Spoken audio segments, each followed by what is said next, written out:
Hi friends, my name is Ritesh Singh. I am Sun Certified Java Professional, Oracle Certified Database Administrator, Certified Ethical Hacker, Certified AC Council Instructor.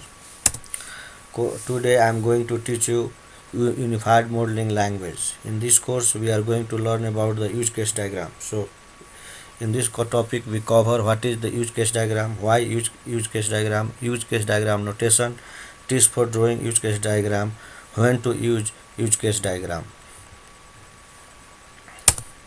What is use case diagram? Use case diagram capture the system functionality and requirement by using actors and use cases. Use case model the service, task, function that system need to be performed. Use case represent high level functionality and how user will handle the system. The use case are the core concept of unified modeling language.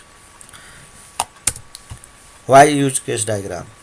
A use case consists of the use cases, person or various things that are invoking the features called an actor and the element that are responsible for implementing the use case. The use case diagram captures the dynamic behavior of life system. It models how an external entities interact with the system to make it work. Use case diagrams are responsible for visualizing the external thing that external of the system. Use cases. Use cases are used to represent the level of functionality and how the user will handle the system. The use case represent the represent the distinct functionality of the system, a component, package or the class. It is denoted by an oval shape with the name of the use case written inside the oval shape. The notations of the use case is an UML is given below. So use case name, we can represent the use case by the oval as we show in the picture. Actor, it is used inside the use case diagram. The actor is an entity that interact with the system. A user is the best example of an actor. An actor is an entity that initiates the use case from the outside the scope of the use cases. It can be any element that can trigger in interactions with the use case. One actor can be associated with the multiple use cases in the system. The actor notations in the email is given below. So this is the actor, as you can see here. This is the actor. We can give the notation actor like this. How to draw the use case diagram? The following rule must be followed while drawing the use case for any system. The name of the actor, use case must be many. Interactions of the actor with the use case must be defined clearly and in understandable way. Annotation must be used wherever they are required. If the use case or the actor has a multiple relationship, significant interaction must be displayed. A use case diagram should be as simple as possible. A use case diagram should be complete. A use case diagram should represent all interactions with the use case. If there is too many use case or actor, then only the essential use case should be represented. A use case diagram should be described at the single model system. If use case diagram is a large, then it should be generalized. An example of the use case, this is the example of the use case. Here the online shopping system having actors, customer and non-customers. These are the derived relationship because the customer and non-customer, two types of the users. So this is the general user and these are the specialized users. That's why we use the derived syntax. Another thing is that there is so many use cases there: view product, order product, payment, online, offline, cancel order, status and report. And another actor is the bank and another actor is the admin. So we can see that clearly here.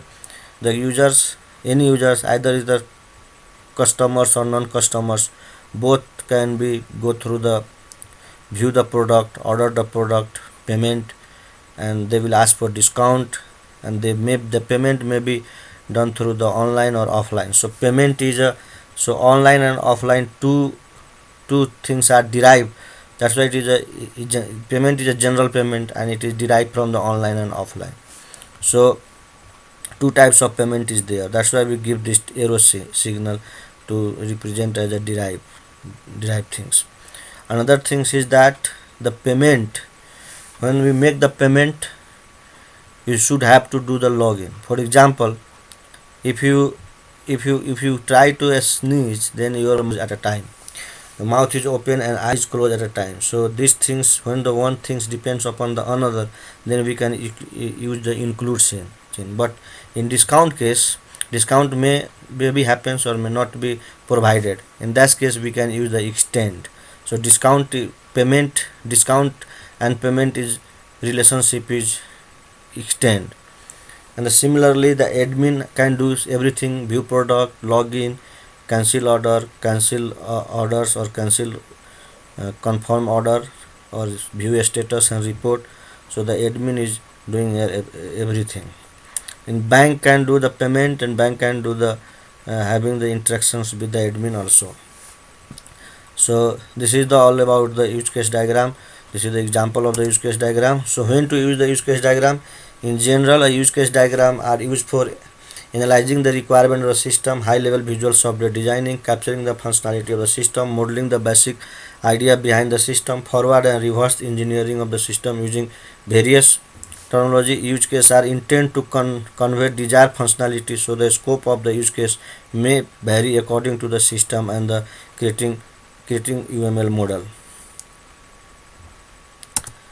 So use case diagrams are way to capture the system functionality and requirement in UML diagram. In capture the dynamic behavior of live system, use case diagram consists of use case and actor.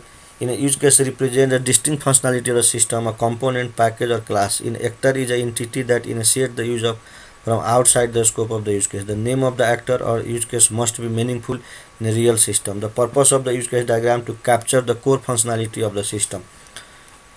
So I am going to show you now. This is the all about the use case diagram. So I am going to show you practically how the use case work.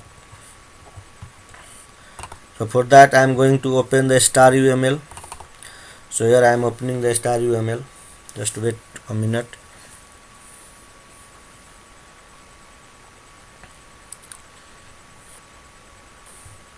Diagram from here. So for example, if you want use case diagram, then we have to click here. So these are the use cases. So we can draw the use case like use case from here. We can put use case and we can give the use case like this. Or if you want more use cases, then double click here. It is log, and then we can put here use cases like this. So we can put the use case like this, and we can also draw the actor, and we can draw the association, if direct association there. We can draw association from any actor to use case like this, and we can use the include to another use case. Okay, this is include one use case relation to another use case. You can put include, and you can use the extend from one use case to another like this. So we can draw this. So extend means if one thing may happens occasionally, then we use the extend, and the include we use one thing depends upon another. So for time saving purpose, I am going to open my project. It is I am using the inheritance syntax here, and then the bank is another actor. So there are two types of actor: main actors and the dependent actors. So this should be the right side. This actor should be the right side, and this should be the left side. So the dependent thing should be the right side. So here the customer and non-customer, two types of users are there that is derived from the user, and we have direct association with the view product, users, order product, payment, login. So here we use the login as an include because payment and login happen at a time, but here we discount is happen occasionally, so that's why we use the exclude symbol here. And also the admin have a relations with everybody, so that's why we connected the admin to bank, login, view product, cancel or confirm order, status and report. And for the user we give the view product, order product, there will be a payment. The payment should be the online or maybe the offline. So in this way we draw the UML diagram. Thank you very much. If you like this video, please subscribe.